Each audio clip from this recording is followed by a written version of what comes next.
Hey everybody, welcome back. In episode 4 of Cast to Oblivion, I'm one of your co-hosts, Zach Donahue. We're going to dive into the Omens BNR, and I'm joined by my co-host, Darius Nimbus, the guy from the flavor text from Rush of Power. I don't even know what the card does. It has Quick Strike and is played in Aurora, and is a Runeblade card, so you know. I played Aurora in one of my 3 pre-releases this weekend, and I don't think I read that card. Fair. I'll Valid. take it. I don't know. Nimbus is kind of a cool name. Yeah, I'd put that in a sports jersey. I'd wear that. Yeah. But like I said, we're diving into the Omens BNR. We're going to talk a little bit about how our sealed pre-releases went, what we played, what we learned, things like that, and then the BNR, big BNR, lots of changes coming with Omens now officially here. It used to be on the horizon, but the Omens are officially here, and we get to dive into that. Changes to Silver Age, changes to CC. Carter, we're going to talk on Nats Prep next week, so we get to talk about that, kind of what we're playing, decks in the meta, how things shift and change with these bands as well, but we get to go a little bit more deeper in there. But Carter, get started off. How many pre-releases did you play in? I played 3 pre-releases. I played one Friday, one Saturday, one Sunday. Perfect split. I had hoped to play one pre-release for each hero, but Friday night I played Acilio. I went 3-0. One of those was a bye, but we'll take it. Saturday I played Aurora, went 3-0 again. And then I had intended to play Ziggy on Sunday, which is today, the day we are recording. But my pool was maybe the most cracked Acilio pool I've ever seen. And again, new format, right? So that's not really saying much. But I had so much good value, Zach. I could not play Ziggy. I think I looked at my Ziggy pool and I was like, oh, cool. I have like maybe 8 blues if I play these 2 cards I don't even want to play. So that was a no-go. How many blues were you running in your Acilio deck? I was on 11. And Okay. then both of my Acilio pools, I had one of the instant that provides 3 resources. Oh, Cosmic Flare? Yeah. Yeah, So cards. I was kind of on 12, like 12 blues. Yeah, that's true. And I actually found out that like I was pretty happy having a 2-1 split of non-instant cards to instant cards. So I had like 20 either spells that dealt arcane damage or attack action cards, and then like Yeah, 10 instants. And I felt that seems that fair. was pretty solid. How about yourself? Nice. I played in 3. I drove down to Bloomington Friday night to see some of our friends in Bloomington. Played down there. Went 2-1 on Acilio. I did not force Acilio. It was the right play to do. So did that, and then I played 2 on Saturday, and then we're recording this on Sunday. I'm gonna play another one on Monday. Nice. I'm gonna have 4 total, but I played the 2 on Saturday. I played the Cilio, and then I played the Cilio again. The second time I probably should have played Aurora, but I realized I could do some funny things with the Acilio deck that I had, so I ended up choosing funny. I went 2-1 at all of my pre-releases, which felt really good. Nice.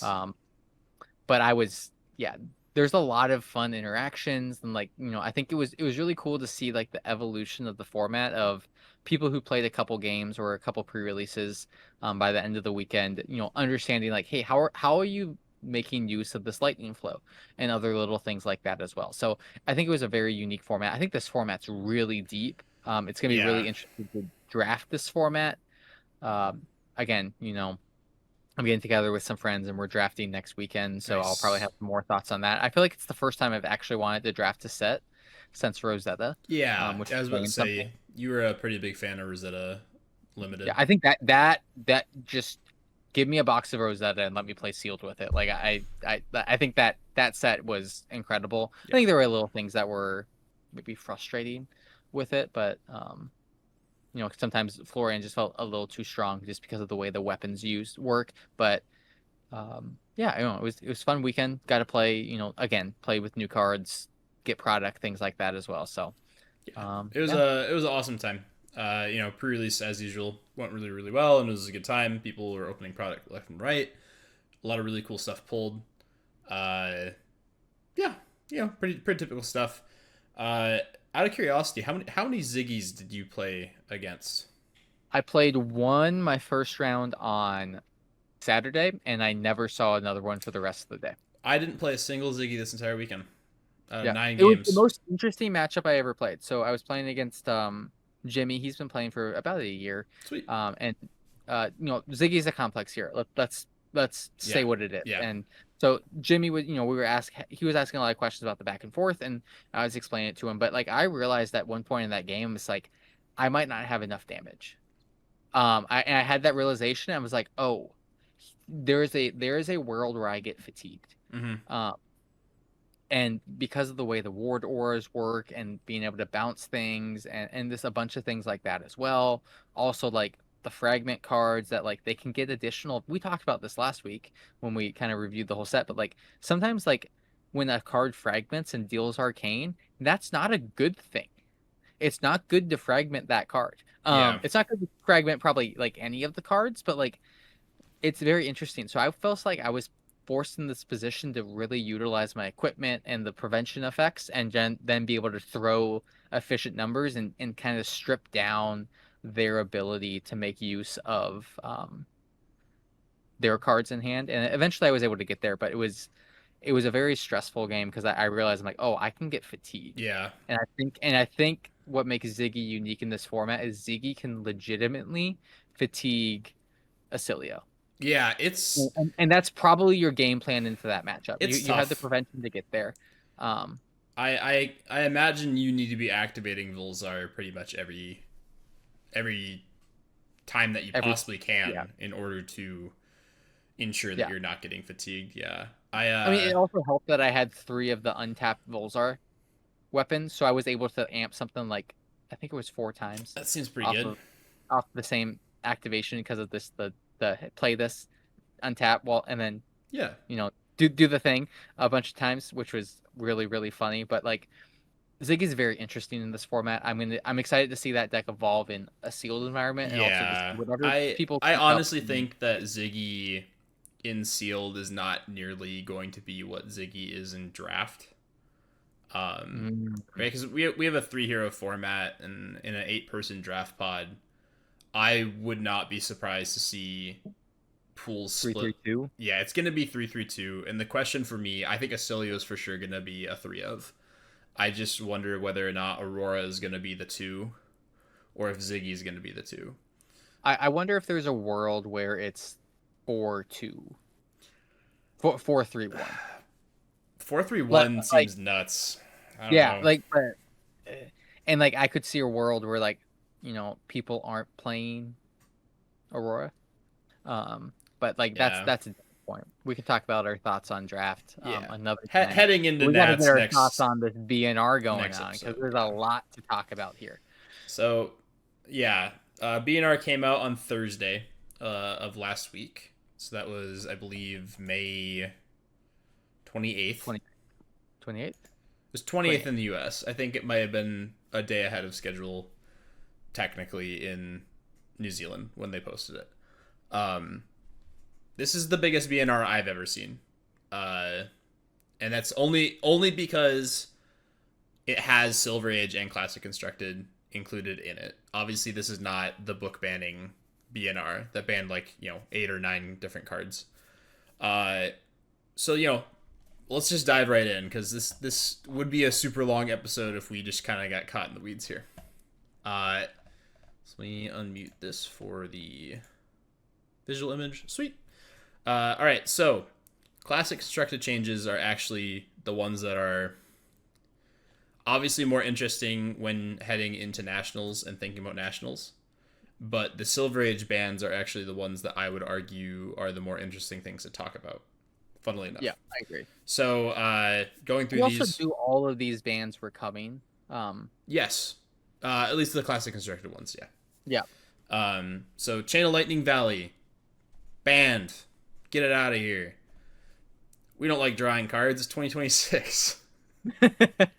How dare you draw anything off of an action phase when you could draw things off I a mean, like, ponder if token. you've seen any of these new lightning heroes, like even in a sealed environment, this card's just strong. Like Yeah, it puts what feels like a it's gonna happen, and like you're pitching a lot more than Aurora and Acilio were, so like it's gonna stick around for longer as well. yeah, And because you can do instant speed arcane, Ziggy and Acilio, you can get this to draw on your turn and your opponent's turn, and that's yeah. really strong. It's Uh, just it's way too many reasons why you yeah, would ban this card to not do so, right? I mean you can get 9 value off it without really trying. It's two new heroes who are able to abuse damage on either player's turn to get drawing off of it twice, right? And this is why this card was so strong in original Aurora, was when she was playing Sigil of Suffering. It was, a D-React that you could play on your opponent's turn, ping them for a damage, and then draw a card off it, and all of a sudden it's like a 1-card 6. It was honestly like 7 points, because it was, or no, it was 8, because you'd block 4 with your D-React, deal a damage, and draw a card, which was just disgusting at that time, Oh right? yeah, yeah. Let's not do that. So we got two new heroes who could abuse that. Ziggy can just reset this card because it's a lightning aura, so you would probably keep this in play for a turn or two, and then you'd activate Ziggy, return it to the field with a hollow counter. The hollow counter doesn't matter, Yeah, but all but of a then sudden, it's returned to a hollow counter, so you can activate weapon and do Tool yep, Arcane and draw off of it. yep, and then on top of which you also have reset the flow counters. Yep. Yeah, so this card needed to go. I don't think there's really much else that can be said about this card. Drawing cards I'm is good. okay with this ban. Yeah. Yeah. Figures. Electromagnetic somersault. Another lightning instant got hit. Yeah. Zach, you've played this card a lot more than I have. I mean, like the okay, on one end you can play Sigil of Brilliance, play a Mhm. Blast to Oblivion, Somersault, draw a card, get your Brilliance back to hand, and then Blast to Oblivion comes back to hand. That by itself is really strong. What makes this card though that it found those additional use cases is I can block 6, somersault those cards back to hand, and then block with them again, or use them as resource cards on my turn. Like it just had too much utility. Yeah. And I think also like another thing, like I think Ziggy more so than Acilio could do things like Phantasm Plasm. Mm-hmm. Um, and you could run the blue or the yellow. Yeah. This card is just. It's really cool design space. Yeah. LSS went on record to say like this card is very, very cornerstone, right? It's flavorful, it's lightning, it's cool, right? Like I feel good when I play this card as a player. It's just the issue is that any downside that this card could have is sadly kind of just tossed out the window because of how free it is. Yeah. And for the best that we probably got a hit. So yeah. Somersault, I'm okay with it. Gone. Moving on to a non-lightning card, we have Phantom Tidemaw. I have never seen this card played against me, but that is with the caveat that I think Enigma had a good enough card pool that she wasn't really looking at playing this card in the first place. That's fair. I think that's true. I think also Ziggy could do some things. I think also because of this card's existence, how illusionist cards get destroyed, putting a counter on. Like, there's a lot of things that this could lead to a game state that is unenjoyable when this thing is on the board because somehow you just can't clear it. Yeah. And it puts the player in just like just such a snowball state. Yes, it does have Phantasm. Feels a lot like Mirror Guy. Yeah. And I don't think that's healthy. Yeah. I mean, we'll probably get into it more in next week's episode regarding Nationals prep, decks to expect, stuff like that. The number of Ziggy brews I have been seeing lately playing Iris of Reality or Reality Refractor over, or it's not Archimedes. Archimedes? Yes. Aphroditeus. There we go. I got it. Is pretty high, right? Like people seem to be wanting to play an aura game plan in Ziggy. And when you're already playing a lot of those lightning illusionist auras with ward, those leaving the table put counters on this. And then let's say you have like one card remaining in hand, you just attack with this for 5 to 10 17. damage. If they can't ever clear it, it just keeps getting bigger. Like this just seems really annoying. So I guess I'm happy to see this gone. I think the play patterns would have been cool to see for like a month, and then it would have just been Mirror Guy all over again. I think if this card gets, it's not going to get unbanned, but let's say this card didn't get banned, and like watching players discover that process and that game plan and that type of stuff, that's cool. It's not fun to experience and see on stream or anything else like Yeah. that. So I think there's two sides to balance there. It's like, again, letting players have the agency to discover and find and play around with new things is really good. I think when it is discovered, whatever else in between is just not good, and Yeah. we don't need that. We do not need that. I mean, we've already seen the Protect the President game plan, Yeah. right? Both from like Arclight Sentinel loops with Angels in New Prism, as well as Enigma protecting her Mirror Guy. So it's like, I don't think we need to see a return of that play pattern. It seems like people are already doing super cool other stuff in Ziggy. I've seen Yeah. so many brews of this hero playing all three of the weapons that we've listed, and they all seem really cool. So, Yeah. probably for the best that this card is gone. And on top of that, like no one's really missing this, right? Like I don't really Yeah. hear many illusionist players complaining. So, moving on, we have Skyward Serenade. This card is just kind of broken, literally and both figuratively. This card was a misprint, right? Like Yeah. Go Again was supposed to be a mode that you had to choose in order to continue on with your turn.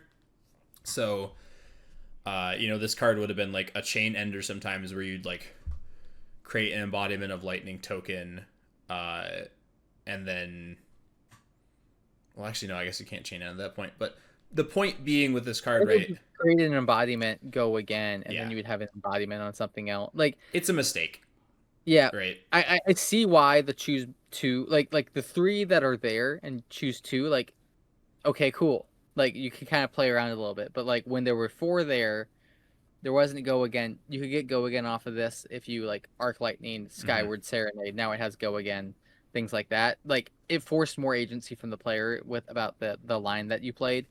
Skyward Serenade being what it was. Like, you know what? I think, LSS saying, hey, look, we made a mistake. We got to get rid of this mistake. We're sorry, guys. Like, Yeah. they're transparent with it. Like, I'm okay with that. Like, Yeah. it sucks. I think this card is perfectly fine in New Aurora, if I'm being honest. It sucks that this happened and that all these things came together. Let's move on. Yeah. Like, I'm actually of the opinion, I'm bummed out that it wasn't printed with 4 modes, because I am a huge fan of like 4 mode choose 2 type of cards. Yeah. In any card game, not just Flesh and Blood, because I don't think we have any 4 mode cards where you choose 2. I think this would have been the first. But like cards like Fact or Fiction in Magic the Gathering, where it's like, okay, reveal 5 cards, your opponent puts them in 2 piles, you choose a pile. I love little mini games within cards, and this kind of would have been that little mini game to me. And sadly, yeah. it's just de facto. If this is not banned, it is just in every Aurora list, along with 3 copies of Skizix, right? Like, Yeah. it's just like, okay, cool. Here's a lightning card. It has go again, so it's probably gonna trigger my Arc Lightning on those turns that I want it in. I'm gonna go find my Skizix. Those are 6 slots in my deck that are just kind of de facto good. Yep. No one's gonna miss this. Yeah. In that way, right? Reaping Blade. Thank God. Well, I think Reaping Blade, I liked again, talking about the minigame, I like the minigame of like, play around how much health you have. Do that type of stuff and not, and like understand so you can get use out of your Sigil of Solaces or Fiddler's Green or whatever Verdance was doing. Like, that, no issue with. It was very interesting to read the BNR of them saying like a 1 cost for 3 power is a warrior design space. I'm like, Correct. fair, knowledgeable, got it. we now actually understand what warrior design space is because we haven't known what that is since 2019. So We'll get so there. like let warriors Master get Pack some is of their soon. yeah. Let warrior get some of that identity back. Awesome, cool, that's fine. But again, I think the mini game of like how do you manage your health total to get value, so you don't get like you don't just like lose to this card. That's fine. I am actually of the opposite opinion. I think that the minigame with this card is a lot of the time not fun for either player. I think it is a chore in most games where it matters. I have had games before where like one of us will sit down, has a reaping blade equipped, and then one of us will play a life gain card, and all of a sudden it's like a turn later we're like, oh wait, I was already at higher life total and I played a Sigil of Solace. I shouldn't have gained the 3 life. Like this card creates so many instances of just like either gotcha moments where both players forget about the stupid weapon in play that just has a static ability that's always supposed to be checked. Yeah, And then LSS also talked about the game states where this card convinces both players to not move the game state forward. that's a problem. Obviously, Count Your Blessings isn't here with us anymore in the room. In fact, they've been printing a lot of actual other life gain hate cards that I think are a lot more interesting, like the new Shadow Chess piece from Compendium, or the Draconic Aura from Super Slam that just says, I believe it's like players You can't can't gain gain life. life. Yeah, Yep. cool. Those are like interesting, and they're also things that you have to check the game state Yep. because they trigger and they do something. This is just a static effect. It's not really interesting, right? It's a Yeah. generically good 1 for 3 weapon. Doesn't really do much besides that. Yeah. So, And like again, Runeblade's trying to get access to 1 for 3 oh yeah, weapons. yeah. But yeah. I've I've been abusing that for a while, right? Just like Yeah. 1 cost weapon curves in Runeblade feel great, but I think the 2 cost weapons have always been cooler. Yeah. Nebula Blade's awesome. So, and then finally rounding off our classic constructed band list, Volzar, the lightning rod, the OG. It's dead. For those listening on Spotify, Zach is holding up his cold foil. My graded cold foil. Oh, it's graded. Yeah. Did you not know that? Nope. I have no idea what to do with this now. My nice 9.5 graded Volzar. You put that on a Um. wall.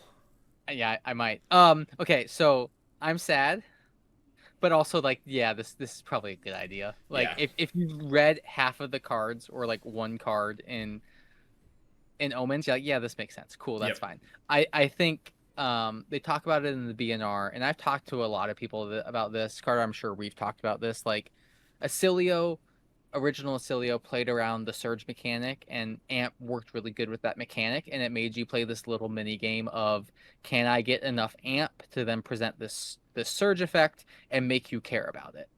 And there were situations where, if you're playing a low AB matchup, you get to amp 2, and then you Mm-hmm. make this decision like, do they have life game? Do they have some type of prevention? Is there something else going on? Make them have it.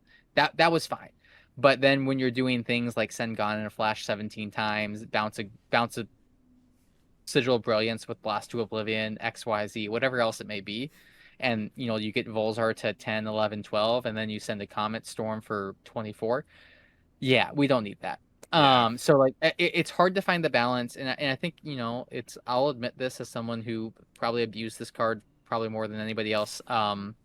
Like it's good, it's a good card, but it's not healthy for gameplay experiences. And now I think Acilio gets to do an interesting thing with his combos. Like now the biggest number you might be sending is like 5 or 6, but there's not a surge effect going on, so you're just presenting numbers, and now you're sequencing things in a little different way. So like how are you're not going to be playing the surge package, but like are you able to present other cards that are going to be able to maybe present destructive arcane, or sequencing things in unique ways? And I think that's going to be the challenge of building Acilio. Yeah. The rough part about this card, right, is there's 2 cards in this set that really come into mind for me that are the reason this card is banned. And one is Astral Bridge, the Yep. majestic that you banish the top card of your deck. If it's an instant, you can play it this turn, or you destroy the top card of your deck if it's an instant, you can play it this turn. While that card in itself is not necessarily egregious, like in any way, shape, or form, it's just another way to like carry an extra lightning card played in a turn. Where you get like 2 extra lightning cards played. Let's say you Yeah, Astral Bridge on a Gone and a Flash, and off the top you find a Sigil Brilliance. yeah, it's So that's gross. pretty much a free Acilio activation, and you get to play it. Like Yeah. it extends your hand. Like again, Astro Bridge 100% has a place in Acilio 1. I'm very excited to play that card. Is it a 3 of, 2 of? I don't know. That's a different thing. But like interacting and finding these other edges to get that additional surge value, like not good. Unfortunately, surge cards just dead. Like Yeah. there's no way to really find consistent amp anymore. So like don't need to play surge cards. Then, of course, the actual card that this card is banned for is the new yellow Constella common that untaps the staff. Well, this doesn't even tap. Oh, ignore me then.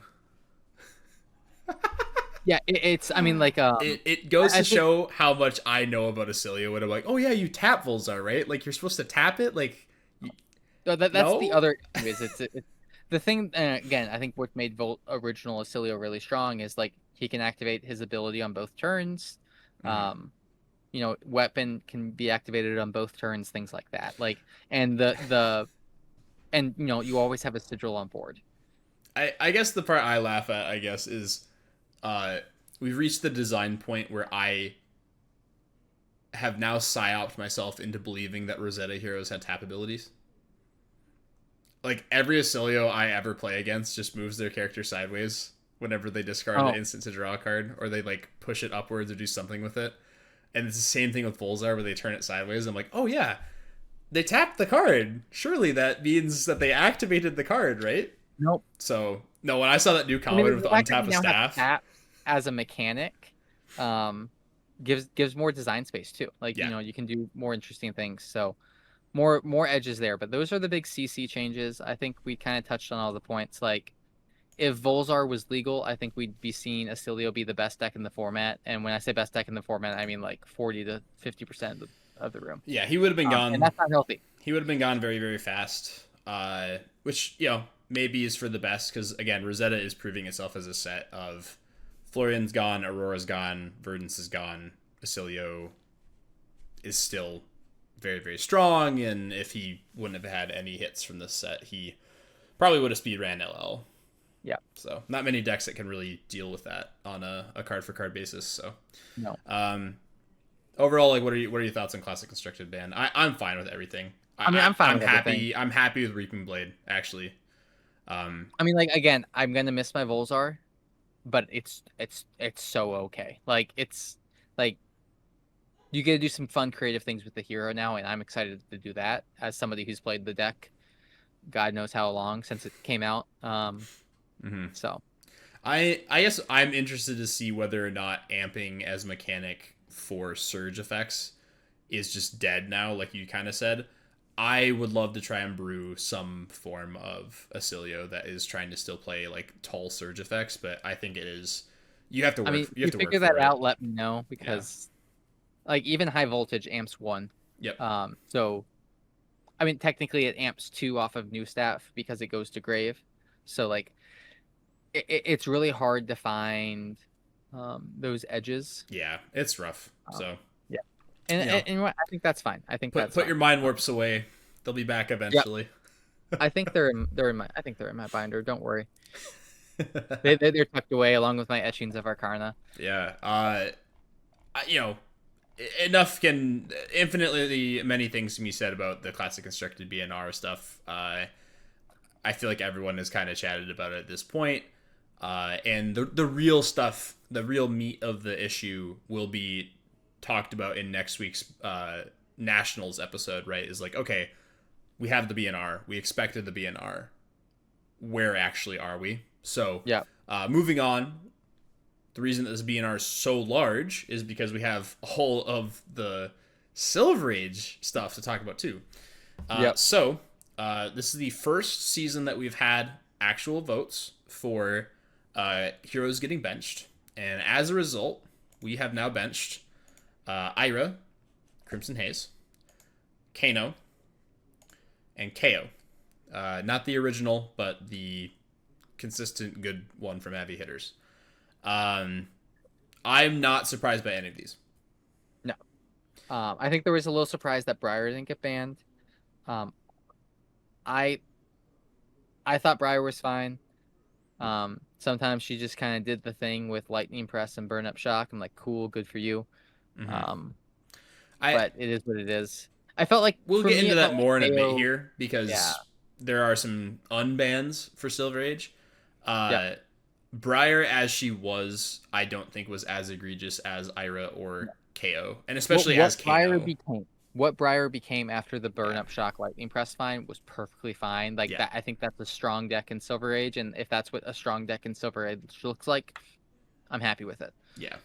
So no real surprises here. These are like three heroes that KO just presented like obscene numbers a lot of the time that were hard to beat. Ira was just a deck that had infinite ways to build her. She can be built in a very aggressive way. She can build herself in a very like fatigue oriented way, and it's just very tough to attack that deck on any axis. Um, like even here's like Oldhim struggled into Ira because it's like, okay, if at the end of the game the worst I can do is Kadashi for 1, Kadashi for 2, and an attack, like that's still really really That annoying. So good luck. and Kadachi And then one Kano, Kadachi two, it gets you there. Yeah, and then I mean Kano. Kano was a So problem, Kano is just but annoying. Kano sometimes just died to himself because like, oh, I need to find a scolding or a spindle off the top, and you don't, and Hmm. then you just lose. Um, I lost a game at a ProQuest because I know exactly what the Kano needs to find, and they find a way to get there. Like, cool, they win, awesome, Yep. cool. They knew what the out was, and they look at me after the game. They're like, yeah, this is my only out. I'm like, yeah, I Yeah. know. Like I'm like that's a bad play pattern. I think the wizard that we get now, we get Blaze, officially Sage Way Legal way now. I cooler. think presents a lot more of an interactive, engaging play style on that arcane axis. Yeah. I mean I'm happy with my wizards having a little bit more life than Kano, and then actually having like an Like axes to go that to. I as the opponent can play against a little bit. Yeah, Like I don't know.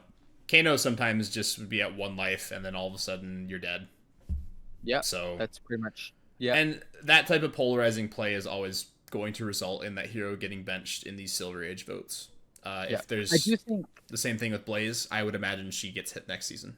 So Yeah, I would not be surprised. Or unless for some reason like Icelander gets really, really strong. But again, the benching, unbenching, that's gonna be, how it goes. yep. I would not be surprised if, Chain is now unbenched. I Oh think yeah. Briar and Chain are gonna get benched next time. The Um, king. yeah, the Yeah. return but is he back Yes. or is he just okay? Yep. Um, So uh like Zach said, Chain is back. I It's tough. I learned Flesh and Blood on Chain. And that probably tells our audience a lot about me as a person, as a player. Uh, Please understand that when Chain hit Living Legend in Classic Constructed, I hardly touched him in Blitz from that point onwards. I did not play him that very much. Like I played him for like a skirmish season or two to like get some Living Legend points on him and feel good yeah, about that. Whatever. But past that point, I've never played him in Commoner. I have never played him in Silver Age when he was legal for like a small point in time. Uh, I've never even thought about building him after the ban. Like I have no intention of building this deck now that Chain is back. I'm fully aware of the fact that this character is the most broken designed hero in Flesh and Blood history, besides potentially Starvo. And Starvo is more of a card pool thing. yeah, Chain is obviously just like you read his text box, and the more you play this game, the more you play card games in general, yeah, it's broken as crap. So as a result, LSS has banned a few cards with his return, because if they did yeah. not ban any of these, it would just be Chain and the Chain, gang. So, yeah, so our unbanned cards before we dive into Chain's bans. Aether Spindle, like Zach said, got unbanned. With Blaze being the new wizard on the block, I think this card makes really a lot of sense to unban. I'm fine with this. well, like it's also in the Blaze precon, so that's good. But Yep. also, like additionally, it's an opt card, and Blaze's thing is opting. So like it kind of it's a. You said that just a couple seconds ago, like you get to interact with the wizard a little bit Yep. more. when you see an Aether Spindle, try to prevent all of the damage on the Aether Spindle, because if not, Blaze is going to get, cumulative value from that. So it's just understanding those type of play patterns, things like that as it goes. I think Spindle's a perfectly fine card. I think with a hero like Kano abuses that card obviously infinitely more, because of the ability to be like, oh, okay, cool. These are 4 reds that are garbage, and I need an all blue hand so I can Yep. kill you on on your next turn. Yeah. Like, you can set up that type of situation. Kano usually has faster access to the cards that he puts on top or bottom, and as a result, like, this card is a lot stronger. Yeah. In him, I think in Blaze, it's a great support piece. Yeah. Crucible into this feels pretty good. Yeah. You're asking your opponent a question, and they oftentimes are going to have to answer it unless they want to die, which is really cool. So I like it. And then 2 more unbanned cards as a result of the Silver Age decks. We have an unbanning of Burn Up Shock, which I have opinions about, and we have an unbanning of Lightning Press, which I also have opinions about. So what are your opinions, Carter? I think that having one is okay. Yeah. I don't care which. Like, I would happily give Lightning heroes Lightning Press. I would happily give Lightning Runeblades Burn Up Shock. I am so disgusted when they have access to both in Silver Age. The existence of very, very few good defense reactions that are accessible by most heroes, comparative to stuff like, obviously, like, Oldhim has his hero ability, and Enigma has Ward at instant speed, and, like, sure, cool, awesome, that's great. Yeah. There's no Sync Blow. Yep. There's no fate. There's no Fate Foreseen. I guess I have Drag Down. But the issue with Lightning Press and Burn Up Shock is that I think we've reached a point where it's not interesting anymore. No. Right? Like, when you hand a Briar player their deck and it has 2 Burn Up Shocks and 2 Red Lightning Presses, I don't think it is that difficult for even a new player to realize, oh, if I see one, I should arsenal it and wait for the other. And then if I do that, I win. Yep. Most of the time. Yep. I just think it's a stress point. It's a stress point for defensive decks. Like, I hate having to save equipment knowing that my opponent has a Burn Up Shock left in their deck and a Lightning Press. Or, like, I also hate having my back to a wall and being like, okay, well, if they have the second press here, I'm at 5, I'm just dead. Yeah. It just doesn't feel good.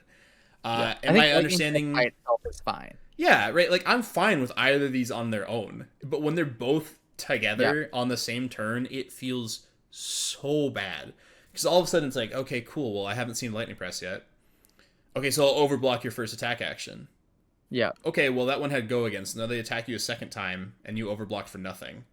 Okay, well, maybe they don't have the Lightning Press this time, and then you block Exactly's, and then they Lightning Press you there, and it's just like, okay, cool. I guess that's the Flesh and Blood attack reaction, defense reaction. Game. It's like, it illustrates why defense reactions or instant speed defense as a tool is good and important and something you should play towards. Man, this does not feel good at all. So, I don't know. I have opinions. I think they're, like, I think LSS is perfectly within their right to unban these this season, because we have the Chapter 3 decks that just came out, and I, as a person who'd like to support local game stores, would prefer my local game store to be able to sell all of their Chapter 3 decks and not have those sit on a shelf.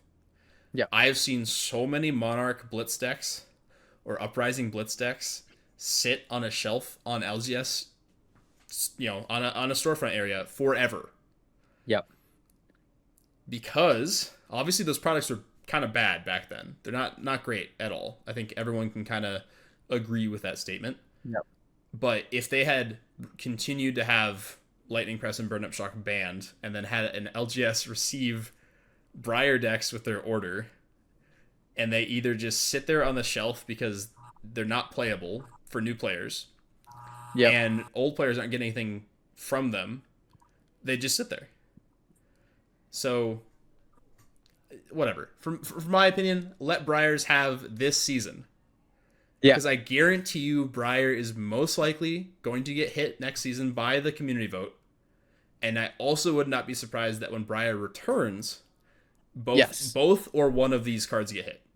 I think Lightning Press is fine because there's some unique interactions and there's things that feel good. I think Burn Up Shock, you see the Burn Up Shock and you just go, okay, I block out this turn, and then you move on. And that again, both of them, there's pros and cons to having both of them exist. There are no pros for both of them to be legal at the same time, outside of the fact that it's good for LGSs to be able to sell the Briar Armory deck. And speaking of that, like, I think the chapter 1s and chapter 2s have sold so well around me locally. It's like I don't think I can find any, to be honest, which is awesome. Like, that's a great problem to have, which is again showing the growth of the game and like the health of those products and the health of that format. But again, Briar is going to be a pain point. You have to play something that's good into Briar, or you have to outrace Briar, or just play Briar. Yeah.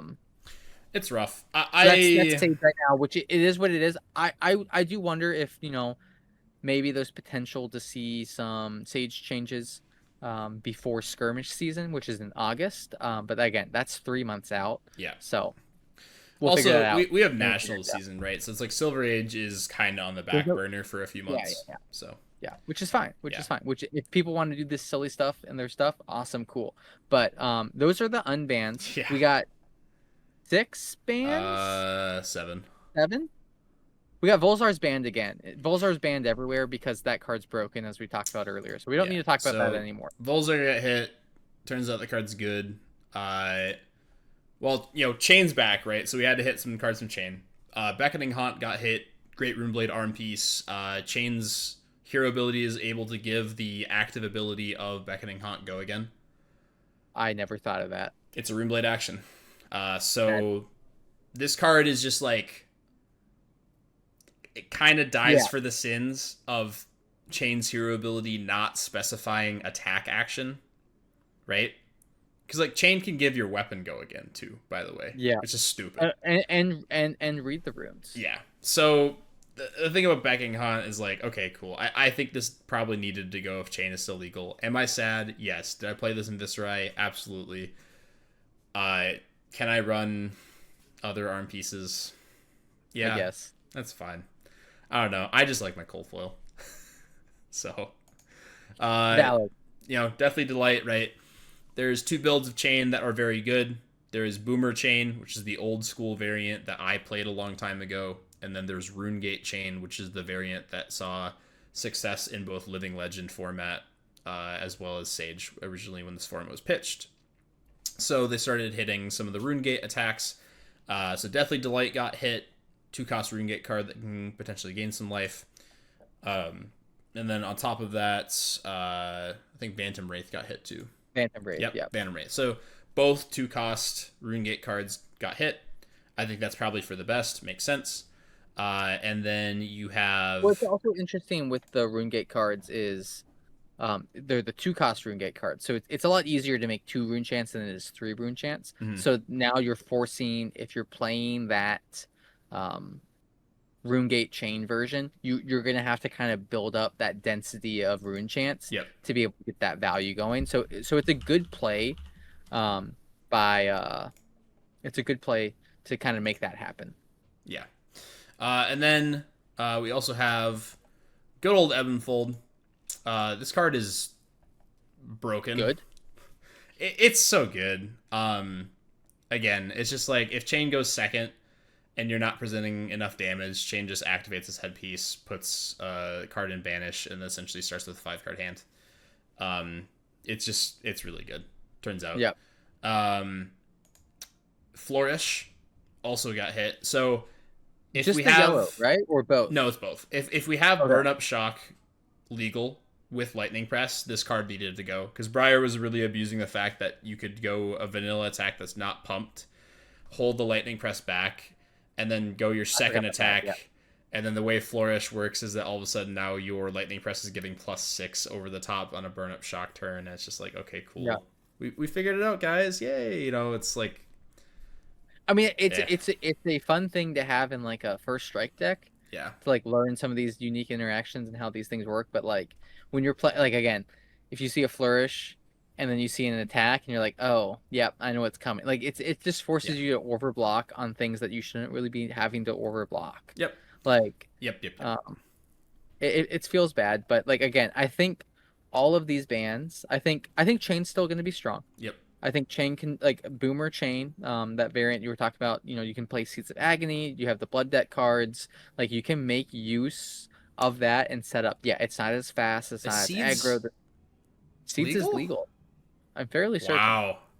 It. Um, I'm not gonna put my stamp of approval on that because I don't know if it is. If you want to check real quick. yeah, I'm gonna build Uh, me a Chain deck here in Silver Age. because if Uh, if Seeds is legal, Boomer Chain is just cool. You heard it here first, folks. If you have any RuneGate, dirty RuneGate attacks in your chain deck, oh no, it's not legal. Okay, yeah, cool. We're I, good. I We're was good. about to Okay, say that makes you're sense. you're a mad lad. Um, I mean, but imagine if it was. Okay, anyways, well, you have, good blood debt cards and yeah, not Seeds of Agony. So you're still yeah. fine. And then our final card that got Oh banned yeah, is exactly. Reaping Blade. Got banned in both formats. Uh, is there very many life gain options that this is limiting in the format? No. Is this again just a 1 for 3 cost on rate weapon that should be a warrior weapon? Yes. Does Chain deserve to have that? No. So Chain will have to figure out which Runeblade weapon that he's going to play, and it's not this one. So Yeah, that's fine. and that's fine. That's fine. I do think, again, Briar's the best thing you can be doing in Sage at the moment, unless you can play something that counteracts that.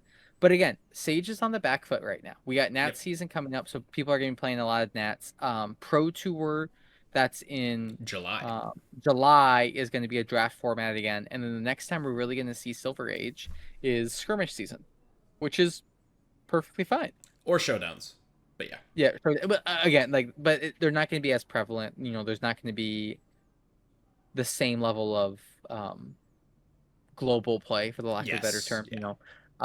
When we had a ProQuest season that was skirmish, like we got a lot of information, we got a lot of data, we learned a lot about that format. So for me, like, I think I feel a lot more comfortable with Sage as a format, with them being like, hey, these are the bands, and then they're acknowledging the fact with like the Briar issue, for the lack of a better term. These cards are in a precon. They made these precons like a year ago.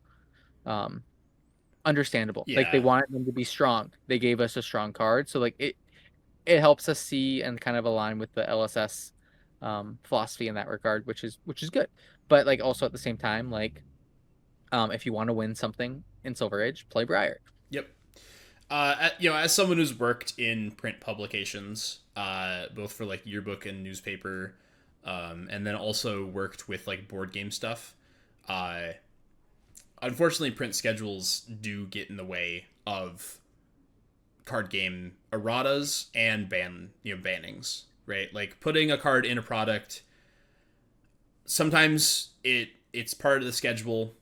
Your player base figures out that it might not have been a good idea to be part of the schedule, and all of a sudden you as like the company are kind of put in a rough spot.